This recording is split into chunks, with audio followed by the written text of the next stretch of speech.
இன்றைக்கி ஒரு சூப்பர் ஸ்பெஷலான ஸ்வீட் ரெசிபியோடு வந்தாச்சு. சுட சுட கோதுமை ஹல்வா நல்லா வாழை இலையில் வச்சு அதோட வாசத்தோடு எடுத்து சாப்பிடும்போது அமிர்தமாக இருக்கும்.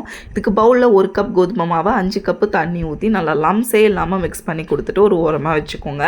இப்போ பேன் வச்சு 3 டேபிள் ஸ்பூன் நெய், கொஞ்சமாக முந்திரி சேர்த்துட்டு முந்திரி கலர் சேஞ்ச் ஆனவுடனே நம்ம பண்ண கோதுமை கலவையை இதில் ஊற்றி நல்லா மிக்ஸ் பண்ணுங்கள். ஒரு 10 நிமிஷத்தில் இந்த அளவுக்கு கெட்டியாகும். இப்போ 2 கப் அளவுக்கு சர்க்கரை சேர்த்துட்டு நல்லா மிக்ஸ் பண்ணிவிட்டு சைடில் கேரமல் சாஸ் வந்து ரெடி பண்ணிக்கலாம். இதுக்கு 3 டேபிள் ஸ்பூன் அளவுக்கு நான் சர்க்கரை ஆட் பண்ணியிருக்கேன். ஒரு 2 டேபிள் ஸ்பூன் தண்ணி ஊற்றி நல்லா மிக்ஸ் பண்ணி கொடுத்துட்டே இருந்திங்கன்னா நல்லா இந்த அளவுக்கு கலர் சேஞ்ச் ஆகும்.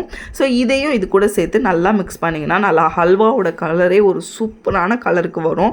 இந்த ஸ்டேஜில் ஒரு 2 டேபிள் ஸ்பூன் அளவுக்கு நெய் சேர்த்து இன்னும் கூட மிக்ஸ் பண்ணி கொடுத்துக்கோங்க.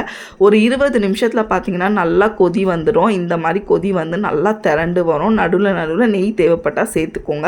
சேர்த்து நல்லா மிக்ஸ் பண்ணி எடுத்திங்கன்னா பேன்லேயே ஒட்டாமல் திரண்டு வரும். இந்த ஸ்டேஜில் ஆஃப் பண்ணிவிட்டு சூடாக வாழை இலையில் வச்சு சாப்பிட்டு பாருங்கள். இதோட டேஸ்ட்டு அப்படி இருக்கும்.